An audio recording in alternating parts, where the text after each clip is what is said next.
Grand Prix contestants are on the grid. There's about 2 minutes to go before the start of this 20-lap, 58.6-mile race, and I am sorry to tell you that it is still raining.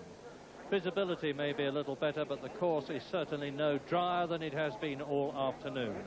And in pole position on the grid, with Cadalora, the Italian, leading the World Championship from Fausto Grissini, his fellow Italian, Ezio Gianola, yet another Italian, and Brigalia, who is one of the 3 men who won a 125cc race this year. But in pole position on the grid is the man who is 5th in the World Championship, Bruno Kneubühler, the Swiss veteran, because that's what he is now, go faster than the lap record, which is held by the Spanish veteran, 13 times world champion, Angel Nieto. And Kneubühler's time yesterday was 1 minute 37.7, and that, believe it or not, for these 125cc machines represents an average lap speed of 107.9 miles an hour. He's the reigning world champion. Number 17, Thierry Feuze. The red light is on, and it's go for 20 laps. Down to Copse. Kneubühler did not have a good start, and already they're well spread out. Giuseppe Ascaregi did not get going, and there is Kneubühler about a third of the way down the pack as they go round the first right-hander at Copse Corner. You can see the lowering rain clouds overhead, and I very much fear that the weather conditions are going to deteriorate even further before the end of this race. This is where there was a problem in the 250 race earlier on, but it's Cadalora in the lead. It is Luca Cadalora, the man who's already won in Germany, Austria, Holland and France this year, and a novice at Silverstone, and behind him is August Auinger, the Austrian rider whose highest place is 3rd position so far this year. These bikes, by the way, as they stream down the Hanger Straight at getting on towards 140 miles an hour, even in the wet, develop 42 brake horsepower, and there's 2 men out in the front, and Auinger is well up, but Luca Cadalora is leading as they come down to Club Corner on lap 1, and it's Cadalora, number 22, leading, riding a Garelli, the World Championship machine of last year. Then on the Bartol, Auinger, and the rest of them go through. And not enviable conditions, Barry Sheen. No, it's not. On a 125, it's not a very nice thing at all, because they're so light that it doesn't cut through the rain very good. And there's somebody down coming out of the club by the looks of it. Oh, it's Kneubühler. Oh, I feel sorry for Kneubühler, because I was watching the start out of the window, and he blew it himself. He didn't get off the bike. He pedalled it away, and his feet slipped on the white line. So that's why he was having to try so hard. Bruno Kneubühler, pole position, is out of the 125cc British Grand Prix almost before it started, and on lap 2 now it's Auinger going for the lead on the inside at Copse and taking it. August Auinger, 3rd in the World Championship last year, ahead of the man who has won 4 World Championship races this year and who leads the World Championship as a result of it, Luca Cadalora. And those two looking as though they're going to make this 125cc a race all on their own. Well, I should think so. Auinger, to my knowledge, has been racing for about 14 years. And I saw him racing a couple of years ago in Austria in very, very bad rainy conditions, and he was outstanding. So I'm backing Auinger in this one. Less power, Barry, these 125cc machines, but narrower tyres, which must presumably help in these conditions. Well, yeah, it does, because with a narrower tyre, it cuts through the water good, but you have less power, and you don't have the problem of getting a big handful and getting the back wheel braking loose. But alternatively, you have to get every ounce of power onto the road to make it work, sort of things. They're not the... I finished 2nd in the World Championship in 71 on one of these, and they are not easy to ride. They're just as difficult as a 500.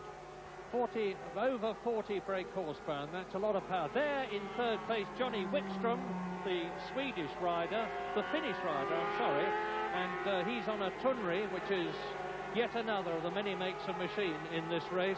And in 4th position behind Wickstrom It's Lucio Petroniero, that's a Belgian on the MBA, a popular machine, and they're going down all over Silverstone, very slippery.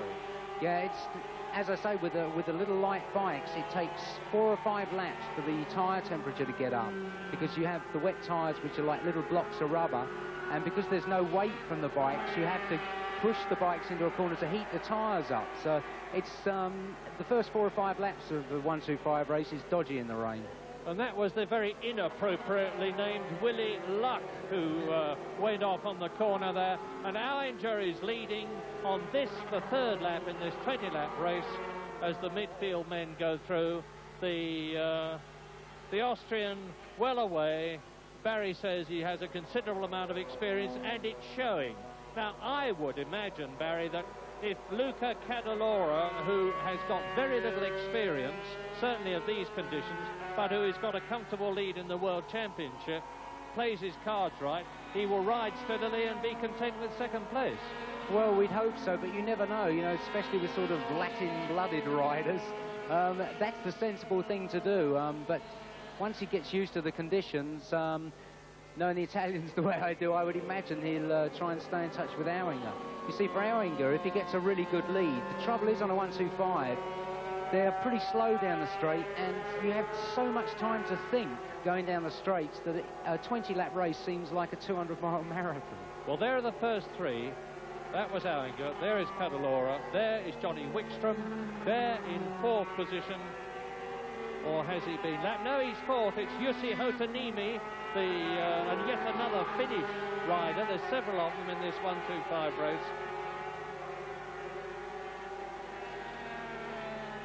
It's Wickstrom. Well, you see the way they're disappearing. That's Esa Kitola, yet another Finnish rider. Oh, no. And there's a big one. And number 7 who went out there was Jean-Claude Cellini, who was actually going extremely well in practice at one point. And that's his race over. And it's quite obvious that the conditions are a lot worse on the 125s than they were for the 250s earlier on. Or is it lack of experience? Well, no, I don't think it's lack of experience, Murray. As I say, you need a good 5 laps into a 125 race in the rain to heat the tyres up. That's why you'll find a guy like Allinger. I would be very surprised to see him fall down at the beginning of a race, because having experience, he knows all these kind of things, and I suppose people learn by their own mistakes, don't they? He's about 75 kilograms. Is a very considerable power to weight ratio. Now you can see there's the leader. You can see the long gap in terms of distance and therefore time. But 2nd, 3rd and 4th are closing up. 22 is 2nd, and it is Cadalora. 11 is in 3rd place, and that's Johnny Wickstrom. And 8 is in 4th place, and that's Jussi Hotanimi. And there he is. So, and off goes somebody else at club. Oh, dear me, but another bloke who's okay. And that 21, the man who's gone down, is Paolo Casoli from Italy. He's certainly not used to this sort of going. And you can see the gravel tracks which have been put in at Silverstone now to replace the poles and wire netting that are used for the car races. And it obviously does the job of slowing the machine up. Well, there's Wickstrom speeding up, quite the reverse. And behind him, Hotanimi, so we're getting a real battle for 2nd, 3rd and 4th. What about visibility, Barry? Well, visibility for these 3 guys you see here. The guy in the front is obviously having no problem, but the other 2 guys behind, visibility is a real problem, especially with the 125, because majority of the bikes have the radiators up in the front of the fairing. And with the heat coming... It really is a battle for 2nd, 3rd and 4th now. They're all going for it. You see what Wickstrom's doing there, he's coming out really wide. That's not a sensible thing to do, because what you do is come up against surface water that hasn't been broken up by anybody. And a little light bike like this. Now there is something of real interest. That is Fausto Grissini, who is the reigning world champion in the 125cc class, who is 2nd in the 86 World Championship to Cadalora, who is leading the race. And Grissini is obviously giving it best, off the bike, out of the race, and that increases Cadalora's World Championship chances, particularly if he stays where he is. Never mind if he improves his position. Well, whatever went wrong, it looks pretty terminal, unless the thing had got water in it and was misfiring and popping and banging, in which case Grassini would know that that there was nothing they could do about it. I thought for a moment, Barry, the way he dashed into the garage, that he was going to get another bike out. No, I don't think so. Mind you, he's Italian, you never know. Well, there's Auinger, anyway. Now coming up to complete his sixth lap as he comes under the bridge, and the lead that the Austrian has got now is massive. This is what really matters in the race in terms of interest watching it on the ground, because and Wickstrom is up into second place. He's now 12 seconds behind Auinger, and I mean no disrespect to the Austrian when I say this is the interest, because he's riding a super race. But now Auinger has displaced 22, Cadalora, the Italian World Championship leader, down to third position. Hotonimi just behind the Italian in fourth place, just out of the picture to the left. There he is. Round the left-hander at Maggots, together into the right-hander at Beckett's. This is the slowest corner on the course, which leads into Chapel Curve, which leads into the Hangar Straight.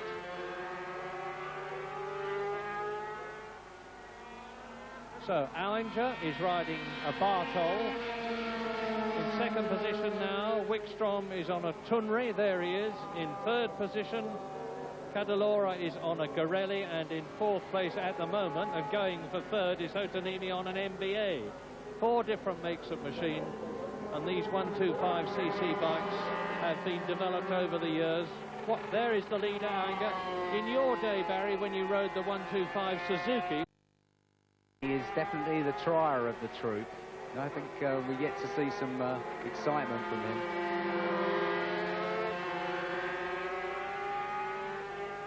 Well, as they come towards us, there is Wickstrom,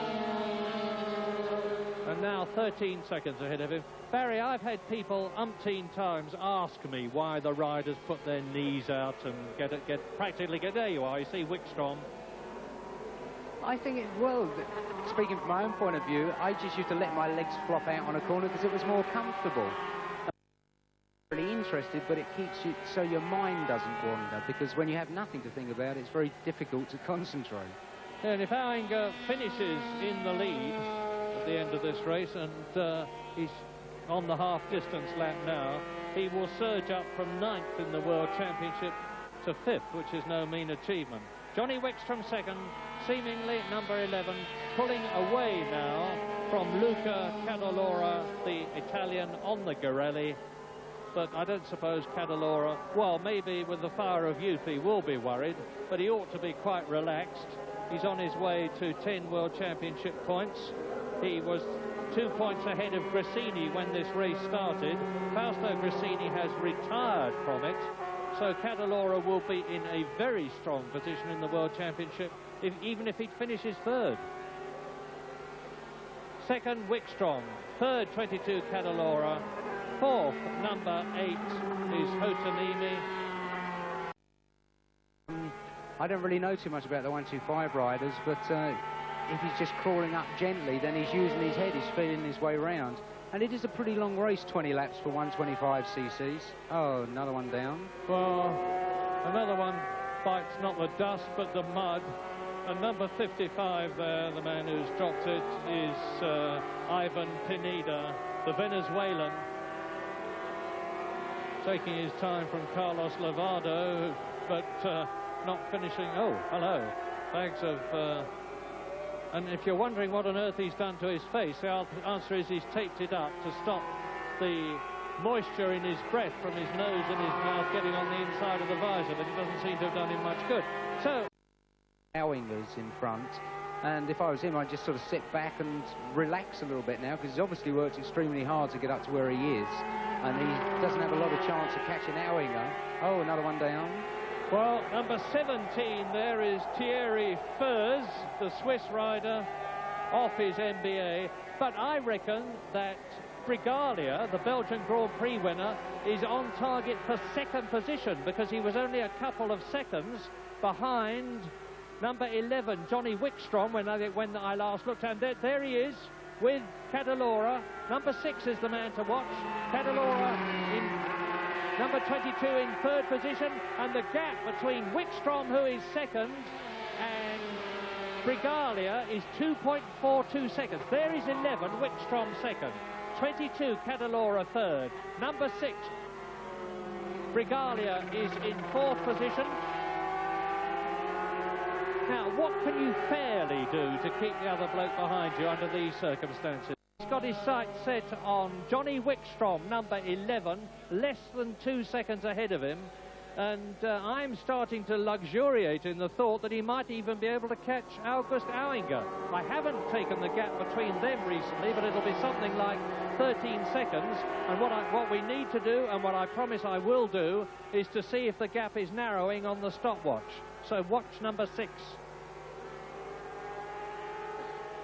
There he goes. Number 11 is the man he's after, and that's second place man Johnny Wickstrom from Finland. Brigalia in third position is 15.15 seconds. I can't see Brigalia doing it, because that means he's got to knock over 2 seconds a lap off of Auinger, and I see no way. Yes, I totally agree, in fact. Auinger, and anyway, for all we know, Auinger is, I suspect, riding within himself, and if he got a signal, he could speed up. Oh, I'm sure Auinger's on autopilot now, and he's just sort of really cruising along, counting down the laps. I'm sure if he got the signal to go, he could turn the wick up. There he is, August Auinger, 29 years old, the Austrian, third in the World Championship last year, sixth in the World Championship as long ago as 1982. And he's yet to score a win this year. And as you see, up into second place, Domenico Brigalia on the Ducados has displaced Johnny Wickstrom, but Luca Cadalora is similarly number 22, closing up on Wickstrom, who was second and is now third. They're the second, third and fourth together. Number 6 is second, Brigalia. Number 11, Wickstrom, has just been displaced and is third, but hanging on. And number 22, Cadalora, the World Championship leader, fourth. There he goes. Often.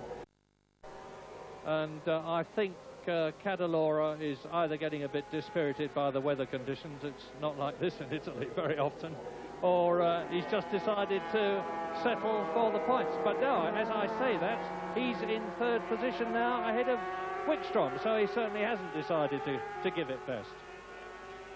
Coming towards us, number 6, Brigalia, second. 27 there is well down, Michael McGarrity, the Northern Ireland rider. Cadalora there in the blue and white leathers and the blue and white helmet in third position, ahead of Wickstrom. Round the left-hander, the tremendously fast left-hander at Abbey Curve, goes to Gorelli. Twin cylinder, 6. The Italian has now got the scent of victory in his nostrils, diluted a bit by all the rain, I've no doubt, but strong enough to egg him on. And he's on lap 17, 20-lap race, the leader. Number 3, Auinger, look down the straight, and even allowing for the fact that he looks closer on television than he is in fact, Domenico Brigalia is closing.